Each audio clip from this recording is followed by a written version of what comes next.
Welcome to Learners Math TV. In this video, you're going to learn to express a perfect square trinomial as a square of a binomial and solve quadratic equation by completing the square. What is a perfect square trinomial? A perfect square trinomial is defined as an algebraic expression that is obtained by squaring a binomial expression or multiplying a binomial by itself. So, if we're going to square, for example, x minus 2 or the quantity x minus 2 squared, it means we're going to multiply that quantity by itself. Diyan natin ma-obtain o makukuha yung perfect square trinomial. So, okay. Multiply muna natin yung first term to first term using the FOIL method. X times x is equal to x squared. And then, yung outer term, itong x at saka yung negative 2. If you multiply that, it becomes negative 2x. And then, itong inner term, negative 2 times x is negative 2x. And then, yung outer term, itong negative 2 times the negative 2 is equal to positive 4. So, pagsamahin natin yung negative 2x minus 2x, that would be, diba, x squared minus 4x plus 4. So, eto ngayon, ang tinatawag nating perfect square trinomial. Bakit siya perfect square trinomial? Kasi nga, yan ay galing dito sa binomial na i-multiply by itself. Or, sabi dito, by squaring a binomial expression. Diba? By squaring it or multiplying it by itself, we can obtain x squared minus 4x plus 4, which is a perfect square trinomial. We are now going to express a perfect square trinomial as a square of a binomial. We have here the first given trinomial, x squared plus 10x plus 25. If this is a perfect square trinomial, you can simply express that as a square of a binomial. Ayan. Eto siya ngayon. That is a quantity x plus 5 squared. So, ang gawin mo lang dyan, kung yan ay na-identify mo as a square or as a trinomial or perfect square trinomial, okay, kunin mo lang yung square root ng x squared. Ito yon, x, and the square root of 25, that is 5. Lagay mo lang siya sa loob ng parenthesis and then square mo siya. So that is a square of a binomial. Okay, next. Etong x squared minus 8x plus 16. If this is a perfect square trinomial, you can simply express that as a square of binomial by, okay, quantity x minus 4 squared. Ayan. Uli, di ba? Yan ay x squared. So, lagay mo rito isang x. The square root of x squared is x and the square root of 16 is 4. Minus dito kasi negative yung ating linear term. Pansinin mo rito, dito ay positive yung linear term, kaya dito ay plus. Pag negative ang linear term, dito ay minus. O kapag minus yan, minus din ito. Okay, punta tayo dun sa number 3 example.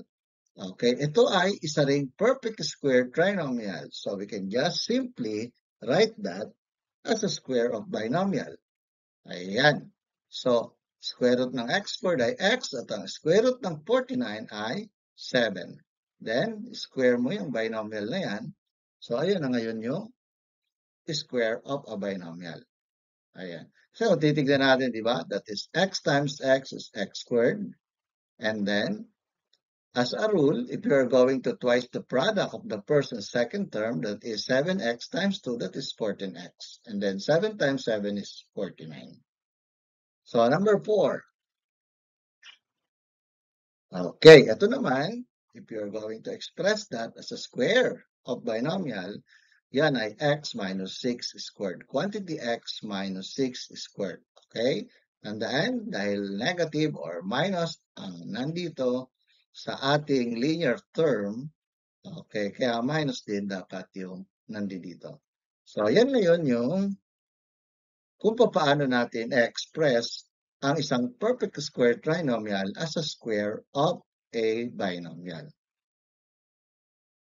Now, let us learn how to solve quadratic equation by completing the square. Okay, ito yung ating unang example. Ang gagawin natin dyan, etong 16, ililipat natin sa kabila.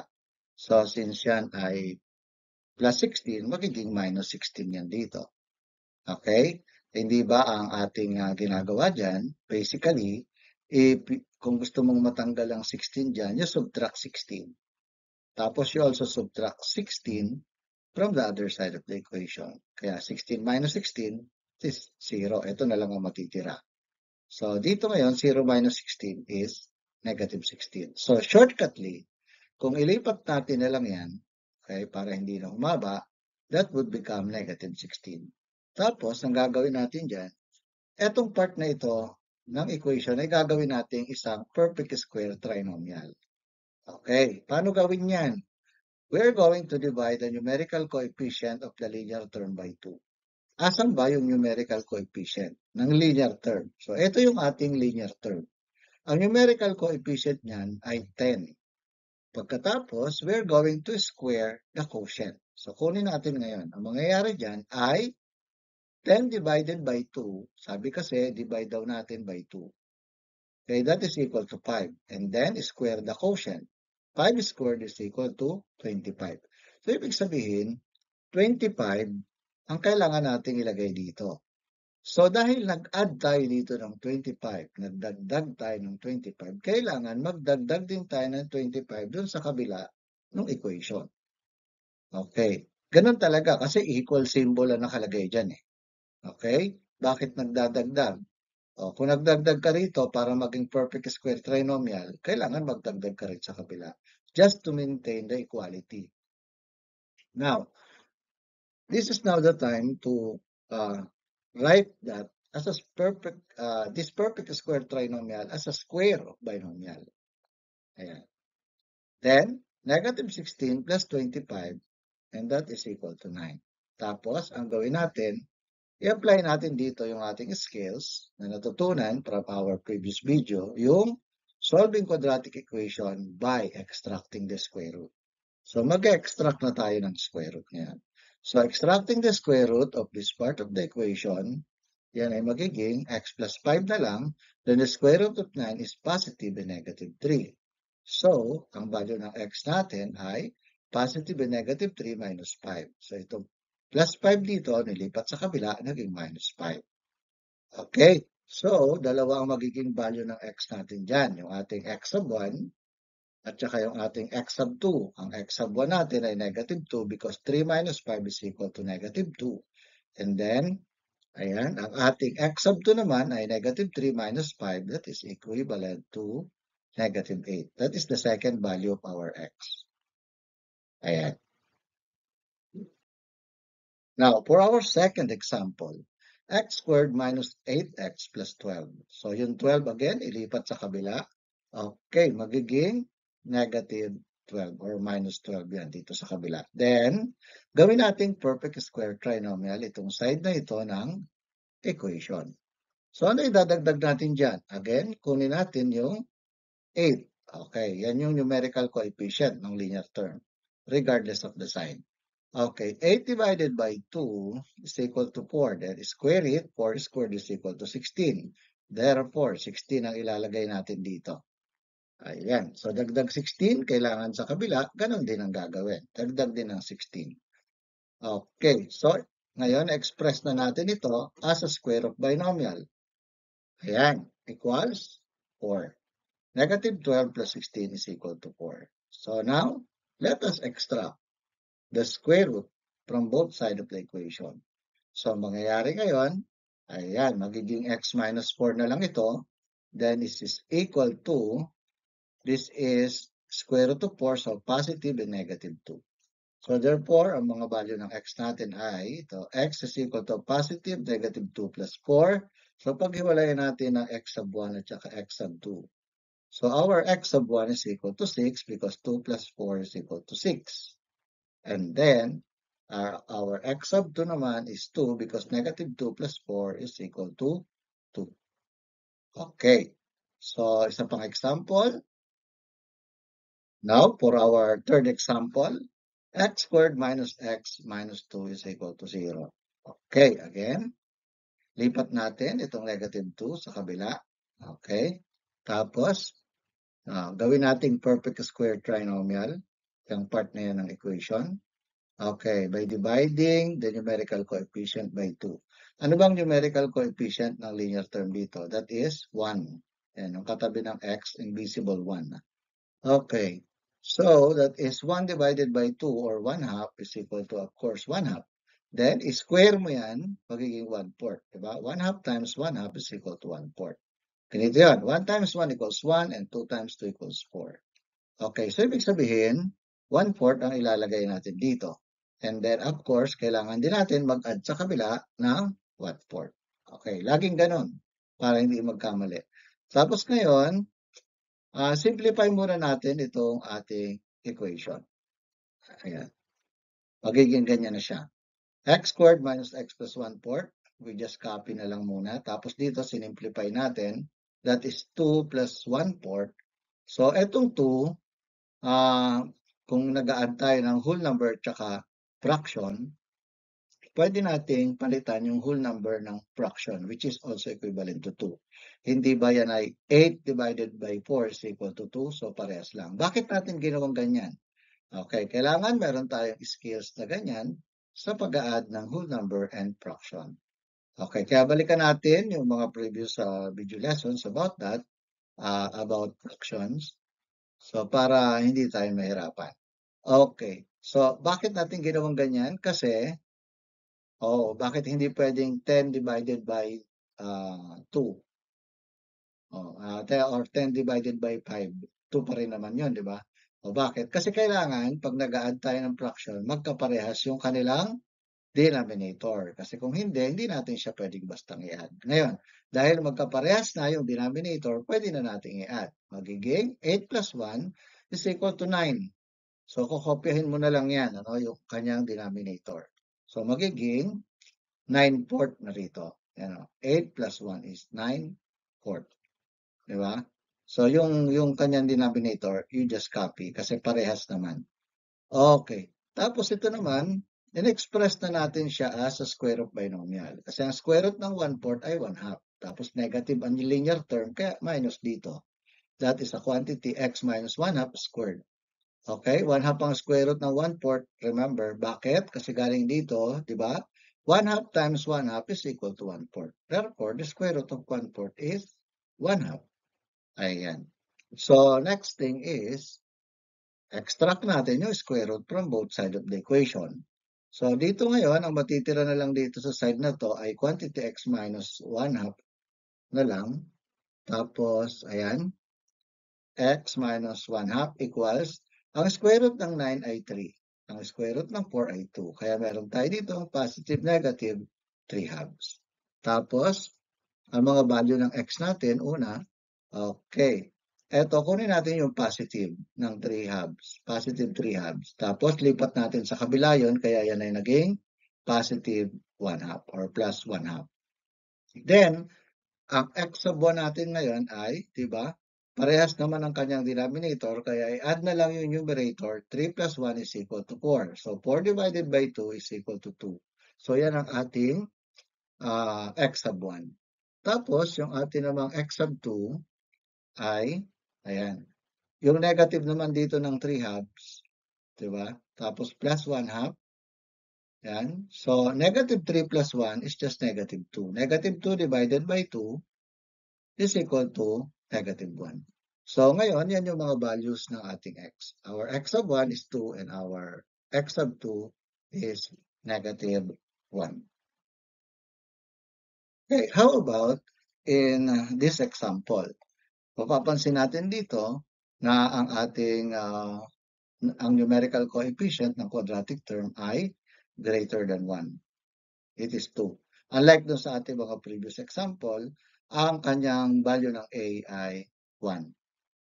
This is greater than 1. Pag ganito, ang gagawin muna natin dyan, unang-una ay i-divide natin ang lahat ng terms by 2. Ayan. Ang target natin para ang numerical coefficient ng quadratic term ay maging 1 na lang. So, ang mangyayari dyan, pag dinivide na natin siya by 2, each term ay ganito. Diba? 2x squared divided by 2, ito na lang ang matira.